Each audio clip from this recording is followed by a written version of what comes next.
తిరుమల దర్శనం వైకుంఠ ద్వారం అండి. ఇది వైకుంఠ ద్వారం వచ్చేసి 19వ తేదీ వరకే ఉంటుంది. ఇది స్టార్ట్ అయ్యి చాలా డేస్ అయింది, ఒక 4 డేస్ అట్లా అయ్యి ఉంటుంది. 19వ తేదీ వరకు మాత్రమే ఉంటుంది. నేనైతే వెళ్ళొచ్చానండి, మీరైతే తప్పనిసరిగా వెళ్ళండి. అసలు ఎంత డెకరేషన్ ఎంత అద్భుతంగా ఉందంటే అసలు మామూలుగా లేదు. అసలు నేను కొన్ని 4 గంటల్లో దర్శనం అయ్యేటట్టుగా టోకెన్ దర్శనము చూపిస్తాను. అసలు ఫస్ట్ మనము తిరుమల వెళ్తానే ఫస్ట్ కింద తిరుపతిలో విష్ణు నివాసం అనే కాడ గేట్ నెంబర్ 3 అనే చోట టోకెన్ నెంబరు రాత్రి చీకట్లో 4 గంటలకైనా ఇస్తారండి. 4 గంటలకు మనం ఆధార్ కార్డు అయితే తీసుకోమండి. ఆధార్ కార్డు తీసుకోకపోతే 4 గంటలకు ఖచ్చితంగా టోకెన్ అనేది ముఖ్యం. ఇప్పుడు ఫ్రీ దర్శనం సర్వదర్శనం ఇవన్నీ ఏం లేవండి, ఓన్లీ టోకెన్ ఉంటే ఆ డేలో మీరు 24 అవర్స్లో మీకు ఒక డేట్ అనేది ఇస్తారు. ఒకవేళ ఈరోజు మీరు పోయి టోకెన్ తీసుకున్నారనుకోండి, మీకు ఈరోజే దర్శనం అవ్వదు, రేపు అవుతుంది. రేపటికి ఒక టైమింగ్ అనేది ఇస్తారు. రేపటికి ఒక టైమింగ్లోకి వెళ్ళలేకపోయినారనుకోండి, మనము ఆ డేలో ఎప్పుడైనా వెళ్ళొచ్చు. ఆ టైమింగ్కి వెళ్ళాలని లేదు, రూల్ ఏం లేదు. మనం ఎప్పుడు వెళ్ళినా కూడా వాళ్ళు సర్వదర్శనంకి కాదు కానీ టోకెన్ దర్శనంకి అయితే పంపించేస్తారు. సర్వదర్శనం అనేది లేదు. ఇంకా ఈ 19వ తేదీ వరకు సర్వదర్శనం అనేది లేదు. మీరు విష్ణు నివాసం దగ్గర చీకట్లో 4 గంటలకు ఖచ్చితంగా ఒక టోకెన్ తీసుకొని వెళ్ళండి. ఆధార్ కార్డు తీసుకుంటే వాళ్ళు ఫోటో తీసుకొని మీకు ఒక టోకెన్ అనేది ఇస్తారు. ఇప్పుడు దాని తర్వాత మీరు పైకి అయితే వెళ్ళిపోవాలి. ఒకవేళ ఈరోజు వచ్చి టోకెన్ తీసుకున్నారు, రేపటికి వచ్చింది, మీరు అక్కడ నుండి మళ్ళీ ఇంటికి వెళ్ళలేని పరిస్థితుల్లో కింద వచ్చేసి మన తిరుపతిలోనే అమ్మవారి టెంపుల్ అనేది కొన్ని చాలా ఉన్నాయి, కొన్ని టూరిస్ట్ ప్లేసెస్ అనేవి ఉన్నాయి. మీరు అవైనా చెక్ చేసుకోవచ్చు, అవైనా వెళ్ళి తిరిగేసి రావచ్చు. ఇలాంటివి చేయాలి మీరు. ఎందుకంటే మీరు ఒక రోజంతా అక్కడ ఉంటే ఖర్చు అవుతుంది నాకు తెలిసి.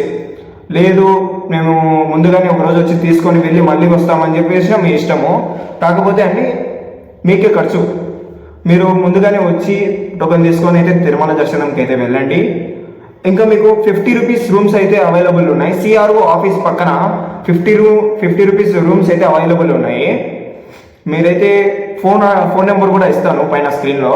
ఆ ఫోన్ నెంబర్కి కూడా ఫోన్ చేసి డీటెయిల్స్ అనేది కనుక్కోండి. దాని తర్వాత ఇంకా మీరు తిరుమల దర్శనం వెళ్ళిన తర్వాత మనము మాధవ నిలయంలో స్నానాలు ఇవన్నీ చేసి ఫ్రెష్ అయ్యి ఏదైనా ఉంటే ఫుడ్ తినేసి ఇంకా దర్శనానికి అయితే వెళ్ళిపోండి. ఫస్ట్ మీకు దర్శనానికి ఎంటర్ అయ్యేటప్పుడు ఫస్ట్ మొత్తము ఏం చేస్తారంటే దర్శనానికి ఎంటర్ అయ్యేటప్పుడు అక్కడ మొత్తం క్యూ కట్టేస్తారు, మొత్తము కంచెలు కట్టేస్తారు ఎవరిని రానికోకుండా. ఎవరైతే ఆ డేట్ ఉంటుందో ఆ డేట్కి ఇస్తారు కదా, మీకు డేట్ కరెక్ట్గా ఉందో ఆ డేట్ వాళ్ళనే పంపిస్తారండి లోపలికి. మిగతా వాళ్ళని రేపు రాపో మన్నాడు రాపో ఇట్లా ఏం చెప్పరు, పక్కన ఉండి గోవింద అని చెప్పేసి పక్కన పంపించేస్తారు వాళ్ళని. మీరు ఆ డేట్ వాళ్ళని మాత్రమే లోపలికి పంపిస్తారు. ఈ చెక్కింగ్స్ లోపలికి పోతేనే ఒక 4 చోట్ల ఉంటాయి. ఎంటర్ అయ్యే చోట అయితే టోకెన్ అయితే అవైలబుల్ ఫస్ట్ తీసుకుంటారు వాళ్ళు, అవైలబుల్గా ఉండాలి మన దగ్గర. టోకెన్ చూపిస్తానే ఎంటర్ కావాలి. ఈ 19వ తేదీ వరకు ఈ దర్శనమే జరుగుతుందండి, ఈ ప్రాసెసే జరుగుతుంది. ఇంకా లోపలికి వెళ్తానే మనకు వేడి పాలు అనేది ఇవ్వడం జరుగుతుంది, కొంచెం క్విక్గా ఉండడానికి. మనం లోపలికి వెళ్తానే ఇంకా 1 గంట అండి షెడ్లో వేసేస్తారు. ఒక క్యూలో నడిచిన తర్వాత 1 గంట అనేది షెడ్లో వేసేస్తారు. ఫస్ట్ ఆఫ్ ఆల్ ఈ ఫోన్స్ ఇలాంటి స్మార్ట్ వాచెస్ ఇవన్నీ ఏం ఉండనివ్వరండి. దాని తర్వాత 1 గంట షెడ్లో వేసిన తర్వాత అక్కడ ఉప్మా పెట్టేసి మనల్ని మళ్ళా దర్శనానికి కిందికి అయితే పిలుచుకొని వెళ్ళిపోతారు. ఇంకా దర్శనానికి వెళ్ళే ముందు దాని తర్వాత వచ్చేసి క్యూలో అండి మనకు సపరేట్గా అందరు వెళ్తూ ఉంటారు మామూలు క్యూలో. కొన్నిసార్లు వచ్చేసి మీరు గమనించాలా, షార్ట్ కట్లు అనేవి ఉంటాయి. షార్ట్ కట్లు వాళ్ళు గోవింద వాళ్ళు సేవకు వచ్చి ఉంటారు. ఆ సేవ వాళ్ళని అడిగితే షార్ట్ కట్స్ అనేవి ఉంటాయి. ఆ షార్ట్ కట్స్లో వెళ్ళినామనుకో వితిన్ 2 అవర్స్లో మీకైతే దర్శనం అయిపోతుంది. అందుకే ముందే చెప్తున్నాను, మీరు అడగండి. అడిగితే ఏం కాదు, మేము అడిగాము, మేము వెళ్ళాము. దర్శనం అయితే ఈ వైకుంఠ ద్వారం దర్శనం చేసుకోవాలంటే అదృష్టం ఉండాలండి. నేనైతే చాలాసార్లు వెళ్ళాను కానీ నార్మల్ దర్శనం వెళ్ళాను. అంతగా అంటే ఇంత డెకరేషన్గా ఇంత అద్భుతంగా అయితే నేను చూడలేదు. ఈ వైకుంఠ ద్వారం మీరు ఖచ్చితంగా వెళ్ళండి. ఈ 19వ తేదీలో ఖచ్చితంగా వెళ్ళండి. నాకు తెలిసి మీరైతే బెస్ట్ ఫీలింగ్ అనేది పొందుతారు. నాకు తెలిసి మీరైతే ఖచ్చితంగా వెళ్ళండి.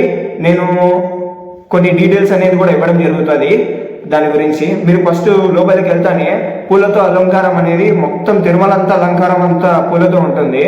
అక్కడ వైకుంఠ ద్వారం వచ్చేసి మొత్తం సేవ వాళ్ళు వచ్చేసి దుబ్బుతూనే ఉంటారు. మొత్తం వచ్చేసి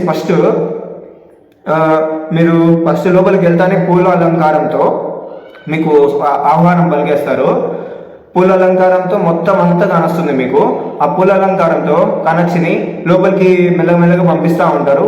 అది కూడా వితిన్ 2 hours అయిపోతుంది దర్శనం అనేది. లోపలికి వెళ్ళంగానే సపరేట్ క్యూ ఉంటుంది మళ్ళీ దానికి కూడా టోకన్ దర్శనం అని చెప్పేసి. దేవుని దగ్గరికి రైట్ సైడ్లో నుంచి వెళ్ళండి. క్యూలో లోపలికి ఎంటర్ అవ్వగానే రైట్ సైడ్లో నుంచి వెళ్తే మీకు చాలా దగ్గరకు కనిపిస్తుంది. దాని తర్వాత మొత్తం అన్ని సైడ్గా చిన్న చిన్న గుళ్ళని లోపలనే తిరుమలలోనే చిన్న చిన్న గుళ్ళని పంపించేసి మళ్ళీ ఇట్లా రౌండ్ వచ్చేసి వైకుంఠ ద్వారం లోపలికి పంపిస్తారు. అక్కడ 1 second ఉండడమే గ్రేట్ అని చెప్పుకోవచ్చు. దొబ్బుతూనే ఉంటారు చాలా. మేమైతే మినిమం 5 seconds తిప్పేసి మళ్ళీ కొంచెం బ్యాక్ వచ్చి మళ్ళీ చూసి వెళ్ళిపోయాము. ఇలా మీరైతే మీ దర్శనాన్ని వైకుంఠ దర్శనాన్ని అయితే పూర్తి అయితే చేసుకోవచ్చు. ఈ 19వ తేదీ వరకు అయితే ఉంది. మీరైతే ఖచ్చితంగా వెళ్ళండి. మనకు కింద నుంచి పైకి రావాలంటే బస్సు అయితే 90 రూపాయలు పడుతుంది. అడల్ట్కి అయితే 90 రూపాయలు పడుతుంది. ఇంకా మనకు ఎలక్ట్రిక్ బస్సెస్ కూడా అవైలబుల్గా ఉన్నాయి. అదైతే ఒక్కొక్కరికి 110 రూపాయలు అయితే పడుతుంది. మీరు మీ ఇష్టం ఏదైనా వెళ్ళచ్చు. అది అంటే ఇంకోటి టైమింగ్స్ అనేవి ఉంటాయి. మనము రాత్రి 12 లోపలనే దర్శనం అయిపోయి కిందకి అయితే రావచ్చు. మళ్ళా కింద నుంచి తిరుపతి నుంచి తిరుమలకు రావాలంటే నైట్ 12 తర్వాత రాలేమండి. మళ్ళా 3 గంటల తర్వాత రావచ్చు. ఇలా టైమింగ్స్ అనేది ఏర్పాటు చేశారు. యాక్సిడెంట్స్ ఎక్కువ అవుతూ ఉన్నాయని. ఇలా మీరు మళ్ళీ దర్శనం అయిపోతే చీకట్లో 12 తర్వాత అయితే అలో లేదండి కిందకి బాడీకి. మీరు ఆ 12 లోపలనే దర్శనం ఎలా అయిపోవాలో ప్లాన్ అయితే చేసుకోండి. ఇంకా మీకు పైన ప్లేసెస్ అనేవి కొన్ని అమ్మవారి గురించి కూడా ఉన్నాయి.